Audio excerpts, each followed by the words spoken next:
नमस्कार दोस्तों, कैसे हैं आप लोग। दोस्तों, अभी बहुत ही खुशी की यह बात मैं आपको बता रहा हूं कि हमारे जो पावर स्टार पवन सिंह हैं, उनका फिर से कमबैक हो गया है भोजपुरी एल्बम की दुनिया में। और दोस्तों, चुनाव से चूंकि उनको हार मिली है, इसके बावजूद भी उन्होंने अच्छे खासे वोट अर्जित किया था और उन्होंने एक ऐसा कदम, एक ऐसा पहल उठाया है, उन्होंने साबित कर दिया है कि शेर शेर होता है।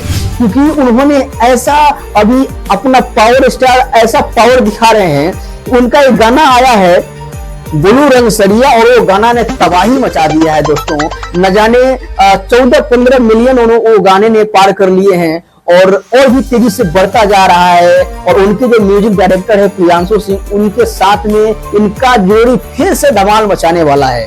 और दोस्तों, आप लोग पावर स्टार को दिल से सपोर्ट करें पूरी तरह से, ताकि भोजपुरी इंडस्ट्री को ये और आगे तक लेकर जा सकें। और दोस्तों, हमारा यह वीडियो अगर आपको अच्छी लगा हो तो प्लीज इसको लाइक सब्सक्राइब करें और कमेंट करके बताएं कि आपको यह कैसा लगा। तब तक के लिए धन्यवाद।